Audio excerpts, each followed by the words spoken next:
ये वीर पुरुषों की धरती है, भगत सिंह सुभाष जिनकी पीढ़ियों ने कुर्बानी दी है। कोई पाबंद नहीं है। अब हम भी चाहेंगे 50,000 रुपया खर्चा कर देंगे ना ये दिल्ली में, तो मेरा जय जयकार होने लगेगा पूरी दिल्ली में। साबिर भाई जिंदाबाद, साबिर भाई जिंदाबाद। बिल्कुल नहीं टिकेगा। राम मंदिर बनना था, अच्छी बात है, मैं तो कह रहा हूँ बन गया, सही बात है, मैं खुश हूँ, मैं भी खुश हूँ। लेकिन अब तो मुद्दा हटाओ, अब क्या लेके चल रहे हो ये मुद्दा को राम मंदिर का।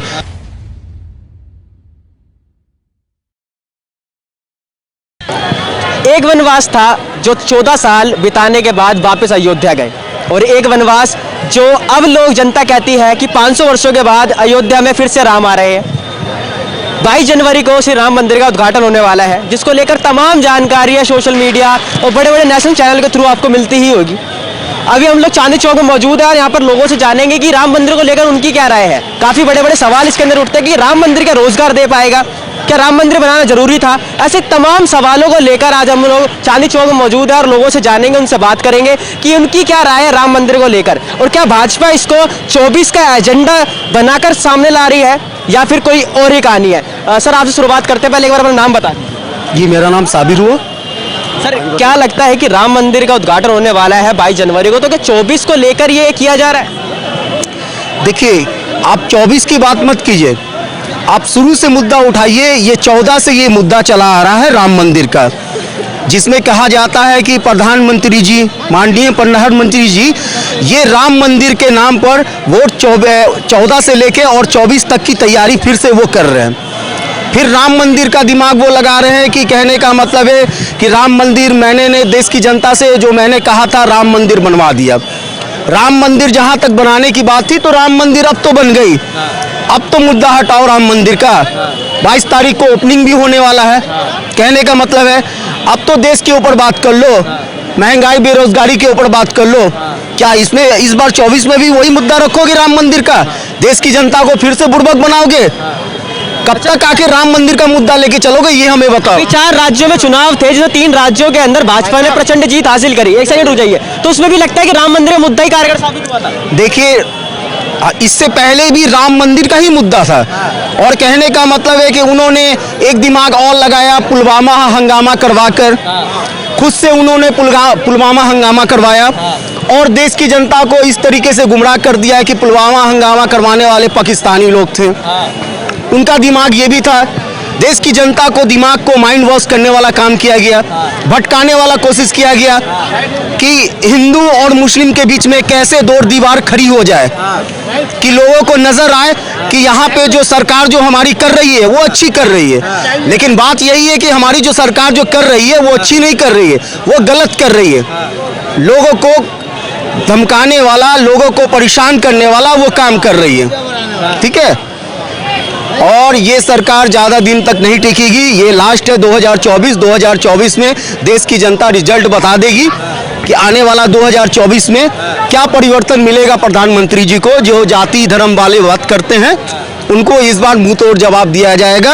और जहां तक ये जीतते हैं, हम तो ये कहते हैं कि 60% जनता जो है माननीय प्रधानमंत्री जी को जो पसंद नहीं करते हैं। अगर देश की जनता 60% भी अगर मोदी जी को वोट नहीं देते हैं और ईवीएम रहता है, तब भी वो जीत जाएगा बंदा, क्योंकि सारा खेल ईवीएम से कर रहा है वो। ईवीएम हट जाएगी, इनका कोई खेल काम नहीं करेगा। कोई भी खेल कर ले, कोई भी दिमाग लगा ले, ईवीएम जब तक रहेगी तब तक ये आराम से बैठ के चाय पीते रहेंगे, इनका सारा काम हो जाएगा। कर्नाटक में तो कांग्रेस ने विजय हासिल करी, तेलंगाना, हिमाचल, तो इसके अंदर ईवीएम का सवाल। हाँ, ये भी कहना आपका सही है, इसका भी जवाब मेरे पास है। इसका जवाब ये है कि आप कर्नाटक या जहाँ भी कांग्रेस पार्टी जीती है वहाँ 2 दिन 3 दिन का 4 दिन का डिफेंस रहा है, और ये 2 दिन 4 दिन में प्रधानमंत्री जी को दिमाग नहीं लगा पाए कि यहाँ पर भी घोटाला कैसे करें। चाहते तो वो कर सकते थे। और कहा जाता है कि हमारे बिहारी भाषा में एक कहावत है, डाइन जो होती है, डाइन समझते हैं? डाइन जो होती है वो भी 7 घर छोड़कर और तब जो है वार करती है। तो वही प्रधानमंत्री जी का नीति है, वही प्रधानमंत्री जी का नीति है। अगर सारा जगह से वो अगर जीत जाते हैं तो देश की जनता क्या समझेगी कि कहने का मतलब है कि जहां पर कांग्रेस का गठ है वहां से भी जीत गई। तो उनको तो शक तो हो जाएगा, जाहिर सी बात है। उनके नेता लोग को भी शक हो जाएगा, पब्लिक को भी शक हो जाएगा। इसलिए कुछ जगह छोड़ दिया जाता है कि ताकि डाउट फील ना करे, देश की जनता को ये दिमाग में बात ना अटे कि प्रधानमंत्री इस गलत नीति पे चल रहे हैं। लेकिन अब खुलासा हो चुका है कि ये सारा खेल ईवीएम से करवाया जा रहा है और ये ईवीएम हटाना ही होगा इनको। हम ये कहते हैं कि अगर चलिए आप बहुत ही साफ सुथरे हैं, आप दूध के धुले हुए आदमी हैं, अब श्री राम जी से भी बड़े इंसान हैं। देश की जनता आजकल यही समझ रही है, राम को ना मानकर ज्यादा हर हर मोदी कर रही है। अरे हर हर राम का नाम लो, हर हर महादेव का नाम लो, भगवान का नाम लो। मैं भी साथ दूंगा एक मुस्लिम होकर, मैं सपोर्ट कर रहा हूँ, ऑन कैमरा के सामने कह रहा हूँ मैं। लेकिन ये कौन सा बात हो गया कि आप भगवान का नाम ना लेकर पहले आप मोदी जी का नाम ले रहे हैं? क्या मोदी जी बड़े हो गए भगवान से? इतने बड़े हो गए कि भगवान का कोई वजूद नहीं रहा और मोदी जी का इतना बड़ा वजूद हो गया। ये चोर लोग ज्यादा दिन तक नहीं टिकेंगे। जब तक चोर लोग रहेगा, देश का दुर्भाग्य रहेगा, देश इसी तरह बर्बाद रहेगी, देश में इसी तरह बेरोजगारी रहेगी, महंगाई रहेगी, आए दिन होता ही रहेगा जब तक भारतीय जनता पार्टी की सरकार रहेगी। फिर से हमें वही सरकार लानी है जो सरकार में ना किसी पब्लिक को कोई तरह का दिक्कत हुआ था। अरे कहने का मतलब है, कल के डेट में बंदा 5,000 कमाकर कांग्रेस के समय में 2,000 रुपए बचा लेता था अपने आने वाले भविष्य के लिए। आज के डेट में 15,000 रुपए एक लेबर क्लास का आदमी कमा कर भी 1 रुपया नहीं बचा पा रहा है। जितनी महंगाई है, आपको समझ में आ रहा है? कहाँ 500, कहाँ 400 रुपए सिलेंडर, कहाँ 1100, 1200, 900 रुपए। बताओ, ये बुड़बक बनाने वाला काम नहीं हो रहा है तो क्या हो रहा है? धर्म के नाम पर लोगों को भटका रहे हो, कह रहे हो कि मैं हिंदुओं के साथ हूँ, मैं राम मंदिर लाया हूँ, फिर से मैं कृष्ण मंदिर लाऊंगा, शंकर मंदिर लाऊंगा। ये कौन सा बात हो गया? देश के बारे में सोचो ना जी। मंदिर की आस्था है, मंदिर की आस्था तो देश के लोग भी समझ जाएंगे। क्या देश के हिंदू में इतनी कैपेसिटी नहीं है कि वो चाहेंगे तो मंदिर बना सकते हैं? क्यों नहीं बना सकते हैं? आप कौन होते हो बना के देने वाले? एक पर एक लोग हैं, ऐसे लोग हैं मंदिर बनाकर ये करने वाले, पूजा करने वाले। क्या इससे पहले पूजा नहीं होता था? इससे पहले राम जी नहीं थे? आज राम जी प्रकट ले लिए। क्यों ऐसा? क्यों बुड़बक बना रहे हैं? 10% लोग जाहिल रह गए देश में, 90% लोग पढ़े लोग के इंसान हैं। इतना बुड़बक आप नहीं बनाइए, ठीक है प्रधानमंत्री जी। तो 24 के अंदर राम मंदिर मुद्दा नहीं टिकने वाला कि अब तो देश के बारे में सोचो। खाली मंदिर मंदिर मंदिर मंदिर मस्जिद किए जा रहे हो यार। कितने वर्ग के ये कलाकार हो यार, तुम समझ में नहीं आता है? हैं? कब तक चलोगे ऐसे? कब तक इतनी गंदी राजनीतिक लेके चलोगे? नहीं, ये बताओ। चलो हम वो हमें भी मालूम है अंकल कि ये सुप्रीम कोर्ट का फैसला था, राम मंदिर बना। और कांग्रेस के समय में राजीव गांधी ने राम मंदिर का ताला खुलवाया था। ये बहुत कम लोगों को मालूम है, लेकिन मैं कब तक कहूंगा, थक गया हूं मैं कहते कहते। समझ में नहीं आ रही, जाति धर्म वाला बात अंकल यहाँ पे आ गया है ना। यहाँ पे प्रधानमंत्री जी इस टाइप का दिमाग में कूड़ा भर दिए हुए हैं देश की जनता को कि कितनों समझाने के बाद भी नहीं समझाया जा सकता है। अब यहाँ पे एक ही मुद्दा रह गया कि अगर भारतीय जनता पार्टी इसी तरह अगर आते रह गया ये, तो ये 100% लिखा हुआ है कि आप देख लीजिएगा। मैं कहना नहीं चाह रहा हूँ, लेकिन मैं कहूंगा कि ये हिंदू मुस्लिम वाला राइट होकर रहेगा, ये जैसी सरकार है।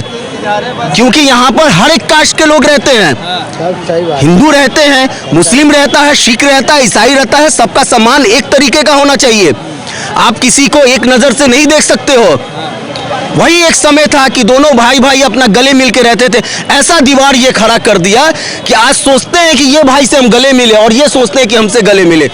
इतनी नफरत पैदा कर दी है भाजपा ने, और नहीं तो क्या। कौन आके पैदा कर गया? भगवान आके पैदा कर दिए। श्री राम जी बोले थे कि मनुष्य तुम नफरत करो अपने एक दूसरे में। नहीं, श्री राम जी ने ये नहीं कहा था, भगवान ने ये नहीं कहा था कि तुम धरती पर अगर मनुष्य को मैंने बनाया है तो तुम नफरत करो एक दूसरे से। नहीं, एक दूसरे से मिलकर रहो। धर्म की बात है, तुम अपना धर्म निभाओ, मैं अपना धर्म निभाऊंगा। मैं रोक रहा हूं कि तुम दीपावली नहीं मनाओ। हम अपने लाइफ में बचपन से तो एक ही चीज सुनते हुए आ रहे हैं कि एक दीपावली होता है जिसमें गणेश जी और लक्ष्मी जी का पूजा किया जाता है। ये कौन सा दोबारा दीपावली 22 तारीख को होने वाला है? ये तो बताइए, जिसमें श्री राम जी का पूजा किया जाएगा। चलो किया जाएगा, अच्छी बात है, आप हर एक भगवान का पूजा करो, लेकिन अब तो मुद्दा हटाओ। कब तक लेके अटके हुए रहोगे? में किसका चेहरा देख रहे हैं प्रधानमंत्री को? देखिए, कांग्रेस पार्टी गठबंधन का कोई एक नेता प्रधानमंत्री बनेगा और देश की जनता उसी को चुनेगी। अभी डिक्लेयर नहीं हुआ है, लेकिन आने वाला समय में महीना दिन से पहले डिक्लेयर हो जाएगा। बड़े बड़े चेहरे हैं, किसका लगता है कौन आने? क्या आपको ममता बनर्जी खराब इंसान दिख रही है? दिल्ली के मुख्यमंत्री केजरीवाल वो खराब दिख रहे हैं? उनके पर तो इतना झूठों का आरोप लगाया जा रहा है कि 52 करोड़ का बंगला है। मैं ये भी ऑन कैमरा सामने कह रहा हूँ, उनके पीछे ईडी लगा रहे हैं, कभी कांग्रेस पार्टी के नेता के पीछे ईडी लगा रहे हैं। इलेक्शन का समय आता है तब ईडी लगाते हैं आप पीछे, इससे पहले क्यों नहीं लगाते ईडी पीछे? इससे पहले आप क्यों नहीं लगाते हैं? जब भी इलेक्शन का समय आता है तो एक दूसरे का पोल खोलना स्टार्ट कर देते हैं कि देश की जनता समझे कि इसका मतलब वाह, भारतीय जनता पार्टी, हमारे प्रधानमंत्री जी बहुत ही अच्छे इंसान हैं, कांग्रेस पार्टी खराब है, केजरीवाल खराब है, कहने का मतलब है ऐसा ही एक काम करने वाला काम करते। अगर ऐसा आपको किसी का खुलासा करना है, कोई इंसान गलत है, तो यही काम आप इलेक्शन से पहले भी तो कर सकते हैं। लेकिन आप बचा के रखते हैं मुद्दा कि जैसे इलेक्शन का दिन नजदीक आएगा ये सब पोल हम खोलेंगे और देश की जनता को भटका देंगे, अब वोट हासिल कर लेंगे। ये नॉर्मल बात है, वो तो बैठे बैठे वो गेम खेल सकता है। गुजरात का ऐसा खतरनाक इंसान है वो, आपको मालूम होना ही चाहिए कि गुजरात में दंगा करवाने वाला वही सख्त है हिंदू मुस्लिम का, जो करोड़ों हिंदू और करोड़ों मुस्लिम वहां पे मर गए थे। वो वही चीज चाह रहा है कि हिंदुस्तान के हर एक कोना में हो। तो अगर देश की जनता चाहती है कि जिस तरीके से गुजरात में हुआ है हर एक जगह हो, तो हो चाहती है तो दो वोट उसको। मैं कहूंगा भाजपा तो कहती है 2 हम मरेंगे, 2 तुम भी तो मरोगे, ऐसा थोड़ी है। भाजपा तो कहती है भारत को वर्ल्ड पावर बना दिया है। कोई पावर नहीं बनाने वाला काम किया गया है, केवल देश की जनता को भटकाने वाला कोशिश किया गया है। कोई पावर नहीं है। अब हम भी चाहेंगे 50,000 रुपया खर्चा कर देंगे ना ये दिल्ली में, तो मेरा जय जयकार होने लगेगा पूरी दिल्ली में। साबिर भाई जिंदाबाद, साबिर भाई जिंदाबाद। वो विदेश जाके 20-20 डॉलर देकर वो आरटीआई में 10 करोड़ के जो विज्ञापन दे रहा है, पैसा यूपी का है, हरियाणा का है, और दिल्ली में विज्ञापन केजरीवाल से कंपटीशन कर रहा है 10-10 करोड़ का। आरटीआई के जवाब क्यों नहीं दे रहा है? पीएम फंड केयर का आरटीआई में जवाब क्यों नहीं दे रहा है? लोकायुक्त को दफन कर दिया तो मंत्रियों पे कार्रवाई क्यों नहीं कर रही है? ब्रिजभूषण शर्मा जो हमारे महिला खिलाड़ी थे नेशनल और इंटरनेशनल, उनको धरना लगाना पड़ रहा है, मेडल वापस करने पड़ रहे हैं। आर्मी को ये कुचलना चाह रहा है, आर्मी में बगावत करना चाह रहा है, धर्म की आड़ में धर्म में भी यही कर रहा है। मंदिरों पे टैक्स लगा रहा है, जीएसटी लगा रहा है। बच्चों को फ्यूचर चाहिए, इनको फ्यूचर चाहिए। 15 लाख कैलकुलेशन बैठती है, बीए करता है बच्चा, उसको लिमिटेड में गारंटी नहीं है, सरकार में गारंटी नहीं है, वो 20 लाख रुपए पे करके बाहर जा रहा है, अंग्रेजों की गुलामी कर रहा है। मजबूर है वो मजबूर है। वो दे दे जवाब। स्विस बैंक में 80 गुना इन लोगों का पैसा है, स्विस बैंक में 80 गुना इन लोगों का पैसा है। ये कूद कूद के स्टेज तोड़ते थे। लिस्ट लेके आए, दम है इनके बाप में, दम है, आ जाए लेके लिस्टें। 700 किसान कुंडली बॉर्डर पे शहीद हो गए, उनके बच्चों को मुआवजा नहीं है। कौन सा ये ब्राइट फ्यूचर कहाँ है? इंडिया में ब्राइट फ्यूचर नहीं है। हमारे बाद जो कंट्री आजाद हुई थी तो आज वो कहां से कहां डेवलप हो गई है, और यहाँ पे भ्रष्टाचार में दफन कर दिया है। बैंकों की सेटलमेंट अगर बच्चा लोन लेता है तो 20 से 30% सेटलमेंट जाती है 2 नंबर में, और 10 करोड़ का नशीले पदार्थों का, एक डिस्ट्रिक्ट का बता रहा हूँ, 10 करोड़ के नशीले पदार्थ जा रहे हैं। तो होम डिलीवरी ले ले, होम सर्विस ले ले, क्या चाहिए? ये बिकाऊ कर रहे हैं, सारा देश को बेच रहे हैं। जय जय जवान जय किसान का जो नारा है, जय श्री राम, मैं ये कह रहा हूँ, जय किसान का नारा है, लाल बहादुर शास्त्री ने लगाया था, उसकी बुनियाद थी और लोगों में जागृति आई। किसान आंदोलन था, ये किसान की ताकत थी, पूरे देश में जागृति आई और आंदोलन जीते।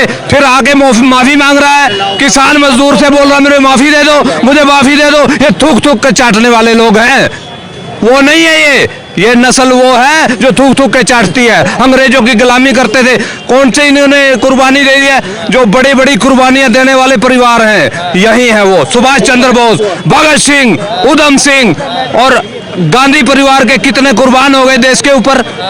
उनके रिकॉर्ड जिनके जिंदा है ये उनको चैलेंज करते हैं। इनके खानदान में बताए किसने देश के लिए कितनी बड़ी कुर्बानी दी है। बड़ा वो होता है जितनी बड़ी कुर्बानी देता है देश के लिए। और किसान आज भी बैठा है, किसान अपने देश के लिए जीना मरना चाहता है। RDX 300 kilo RDX 300 kilo RDX 12 barricade तोड़ के कैसे आ गई? कौन जवाब देगा? कौन जवाब देगा? तुम्हारा पहली स्टेटमेंट थी 15 लाख आएगा, एक आदमी लाओ पकड़ के 15 लाख आ गया खाते में। वो कहाँ है पैसा? और 2200 टन सोना केदारनाथ में धरना लगा।